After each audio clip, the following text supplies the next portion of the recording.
So welcome to another CPD seminar. This time we're going to do the first of a series of 5 seminars on structural insulated panels, or SIPs. This one being the first one, we're going to talk about tiny homes and modular buildings.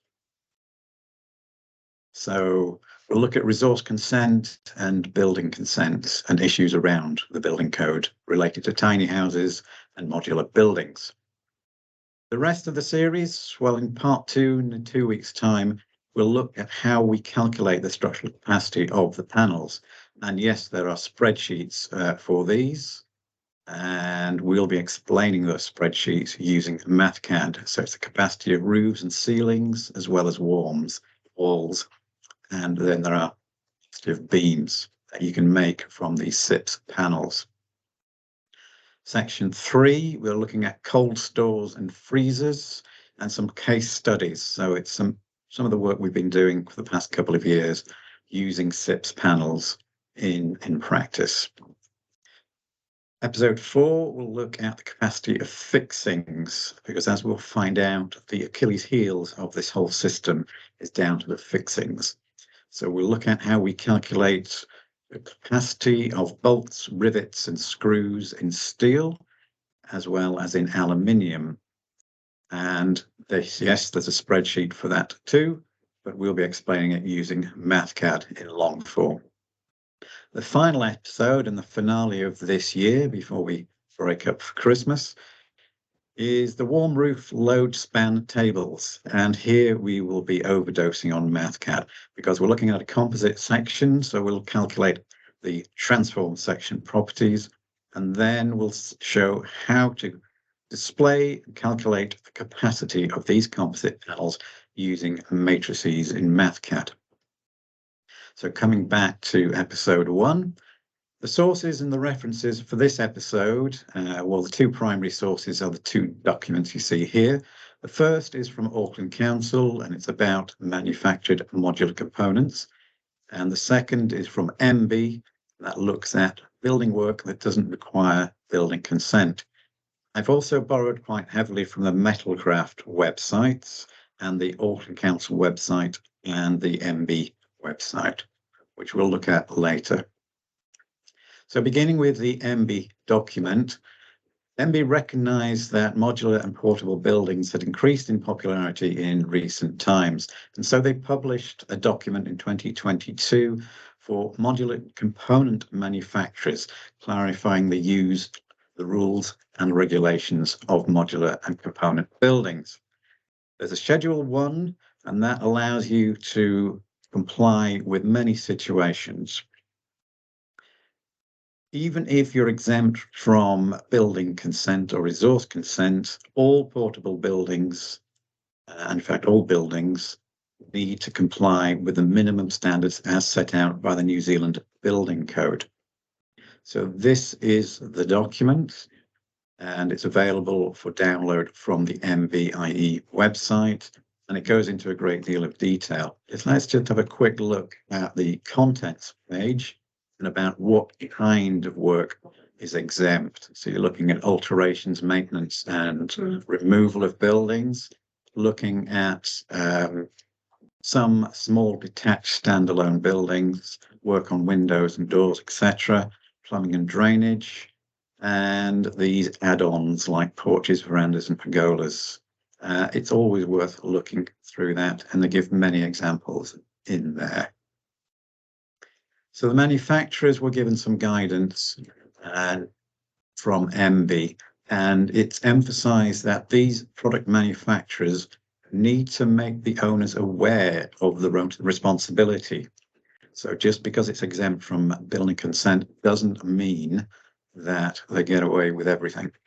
So the owner of a said modular building needs to be aware of the planning controls surrounding it and what constitutes restricted building works, particularly foundations, plumbing, drainage, and so forth, and whether it's located near a boundary or other residential buildings, and that will change the rules involved in your modular building.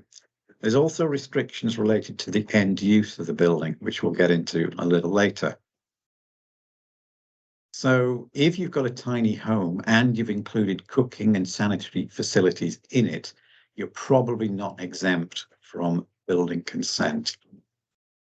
These buildings, tiny homes and modular buildings, will require building consent if you've got bathrooms and kitchens in them. And they're also unlikely to meet the definition of an outbuilding. And the outbuilding clause is really aimed at buildings that are not for human habitation, but they are part of another building. So they're an accessory to another building.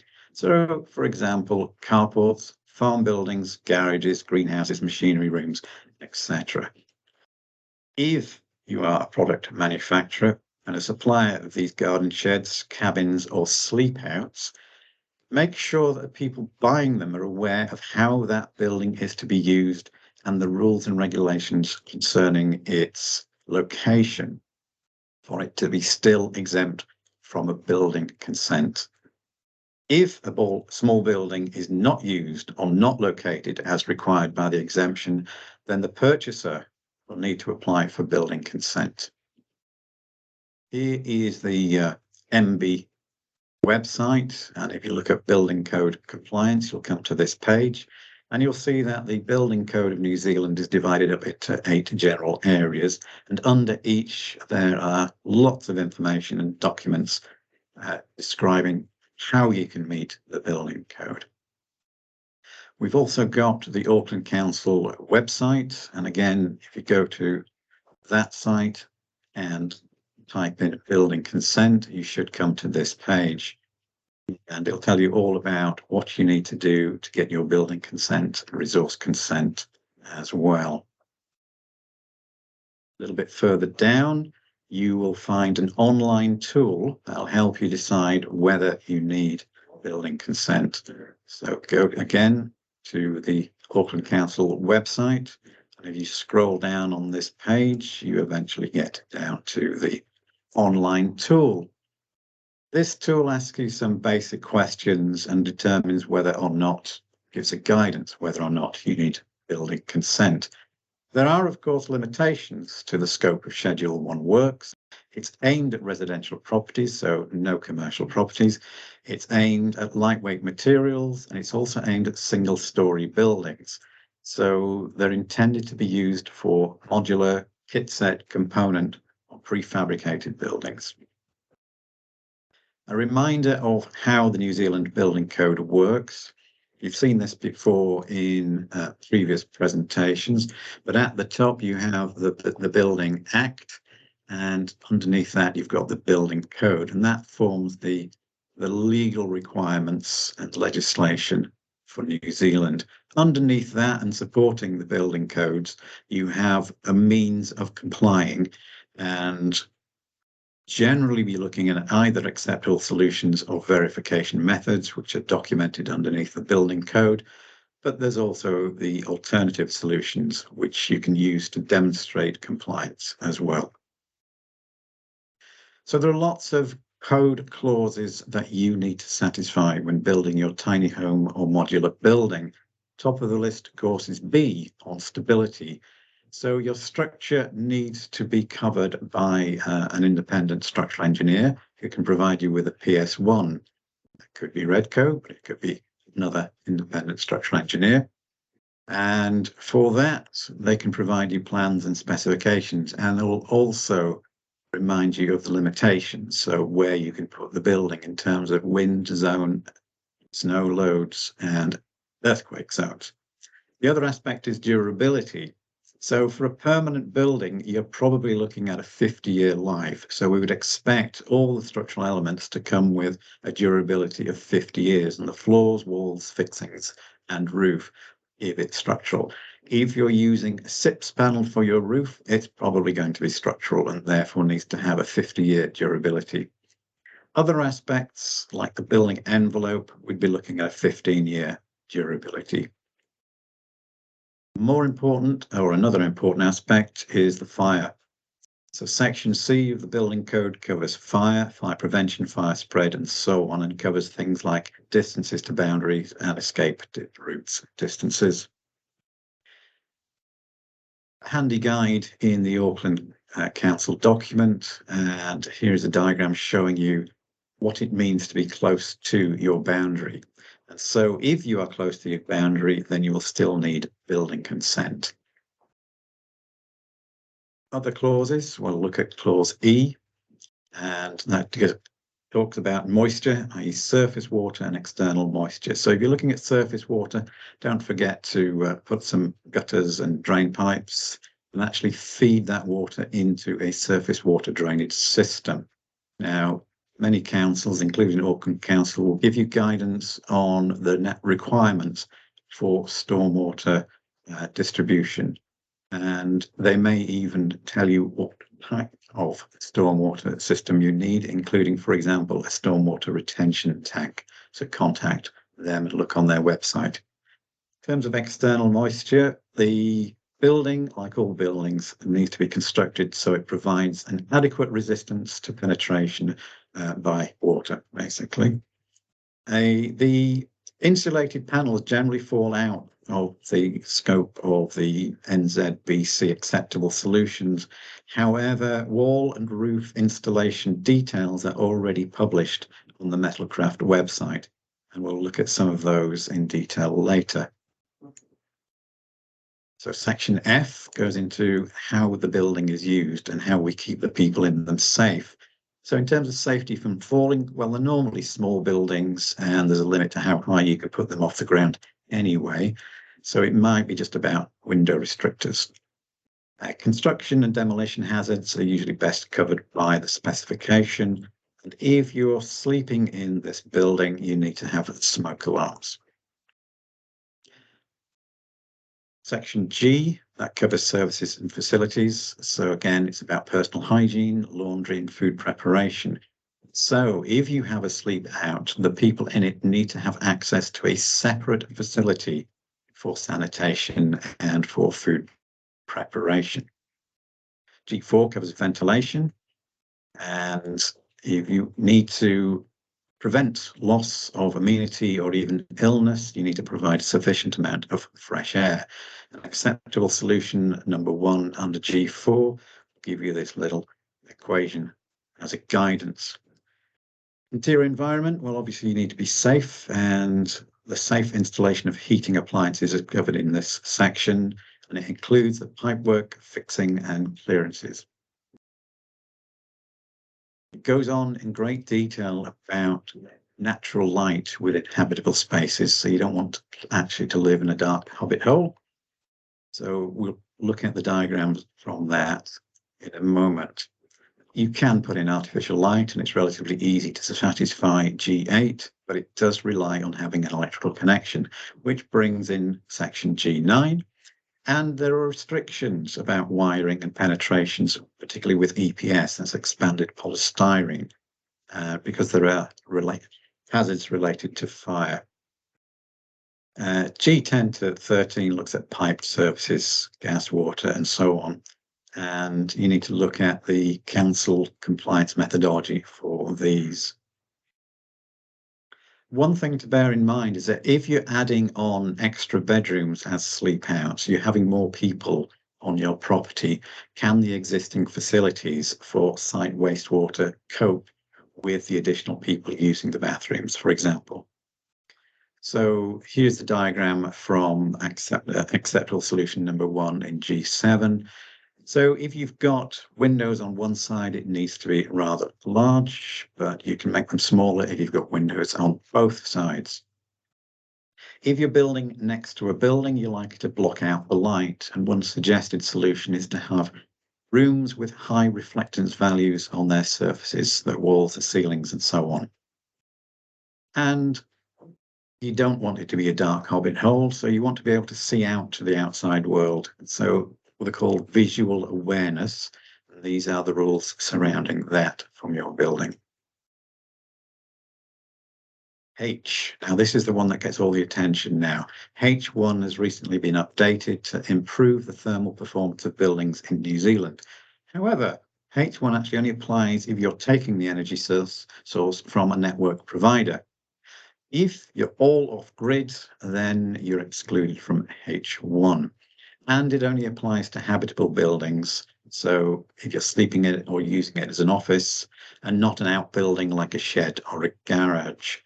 So the new requirement in H1 requires an R value of 6.6. And here is the table from H1. And as you see, New Zealand is broken up into a number of climate zones, and regardless of which zone you're in, the R value is 6.6. For those of you used to European conventions, Europe uses U values, which is basically the inverse of the R value. So the lower the U value, the better the thermal resistance, and the higher the R value here in New Zealand, the better the thermal resistance.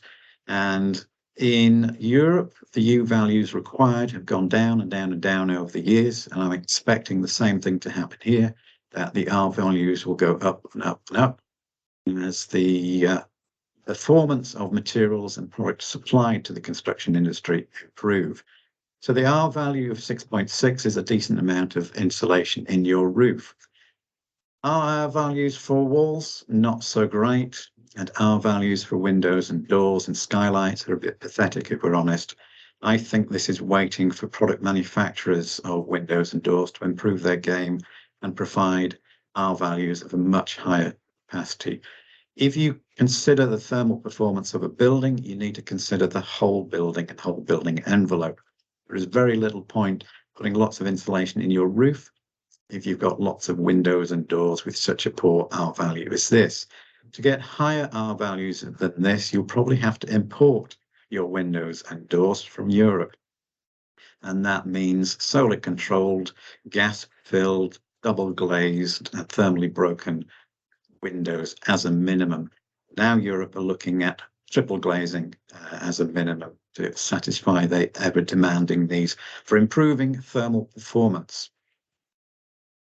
So here's a quick worked example for a roof for a small building, less than 300 square meters. We know that the roof has to have an R value of 6.6. Well, Thermospan is one of the many panels from Metalcraft, and that will give you an R value more than 6.6 and meets the requirements of that table. A reminder that you really need to consider the whole of the building envelope and not just the roof, because you can be defeated by your large windows in your building. So looking at the whole building, you need a minimum R value for your floor, and you need maximum openings for your roof and your walls as well. There are other methods for compliance, so you could use computer modeling, and that could give you an alternative means for compliance. Although it's not qualified or quantified in the code, you need to look at ventilation to prevent condensation within your building, and that will also prevent the mold that's building up. That's typical in New Zealand houses. You could also consider WUFU or WUFI testing of the thermal envelope, and you're thinking, what on earth is WUFI testing? Well, WUFI is a computer program that tells you how moisture and heat flow affect the building materials over time. WUFI is a German acronym because the whole system of testing and the program was developed in Germany. So going beyond Schedule 1s, these tiny homes can be bigger than the minimum size, and they can be significantly larger than your tiny house. So these modular buildings, which now include cooking and sanitary facilities, are not included in Schedule 1 exemptions, and they're likely to need a building consent from your local territorial authority. The product supplier, i.e. the maker of these modular buildings, should provide you with a product technical statement, and that goes with your building consent application, and that will also indicate the amount of site work you'll need, including foundations and sanitary drainage for your final jurisdiction. And that applies to where the building is going, not necessarily where it's actually being made. In some cases, a resource consent may also be required. So MB provide information on product technical statements and how you can achieve these product technical statements on their website. The document from Auckland Council gives guidance to manufacturers of modular buildings. And here it is. It's available for download from their council website. And it goes into granular detail. This is aimed at the manufacturers of these modular buildings, and it goes through the list of requirements. And one of the things it describes is the building consent process. And so if you're building your modular building or kit set within Auckland Council will want to know about it.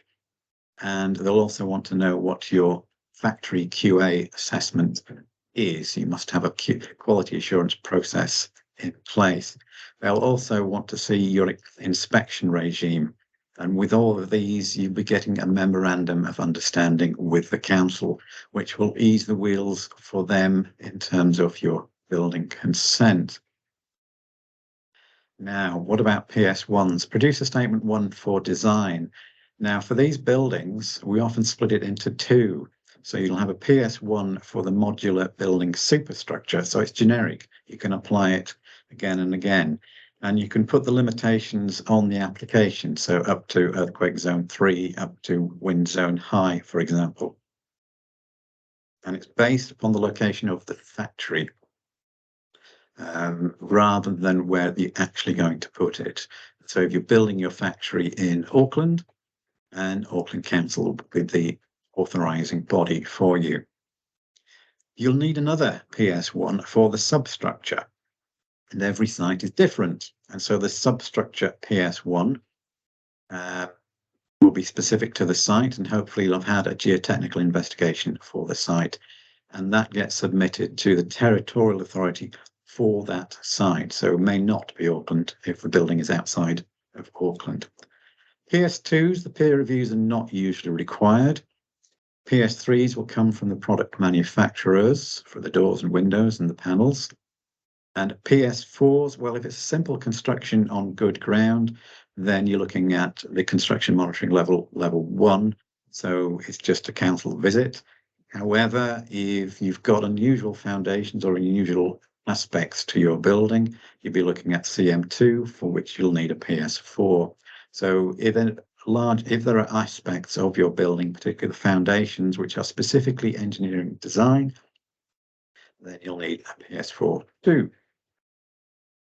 Drawings and details, well, there's lots available on the Metalcraft website.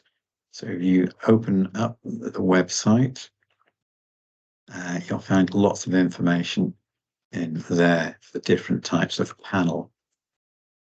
There's also lots to download.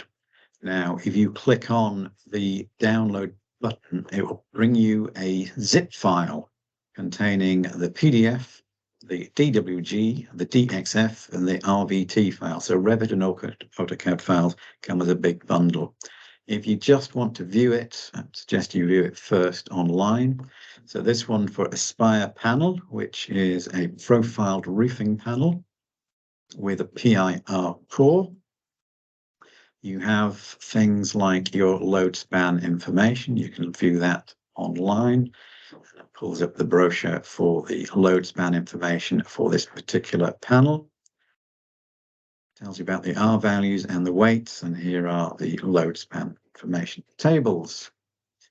Come back to that. You can look at commercial roof details, or you can look at residential roof details. So let's look at the set of residential roof details for Aspire span. So we begin with a ridge connection detail, and note we're usually fixing through the roof with a tech screw into either a wall plate or a timber purlin. The commercial details are very similar, but you'll be probably looking at steel purlins instead. The drawings go on to detail things like flashings around the end and other types of joint. So it's always worth looking through this to get some good ideas about the detailing. Here's an internal gutter, the detailing of these panels.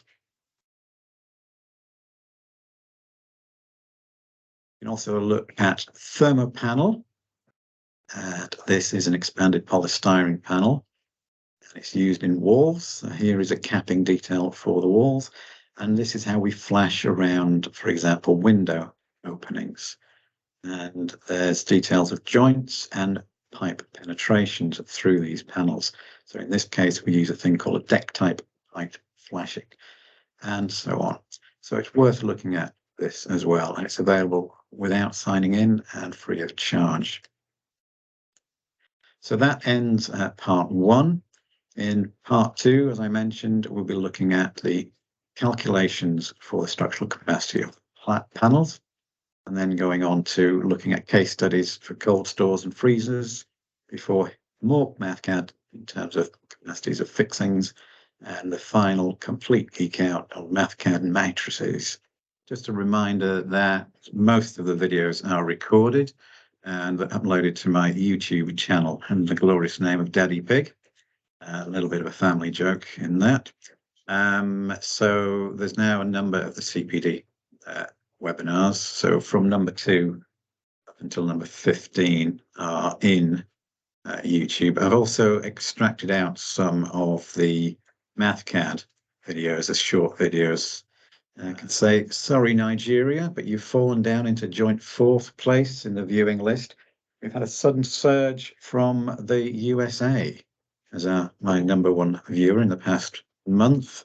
And that's possibly because of this video on we're having the wrong conversation about slavery.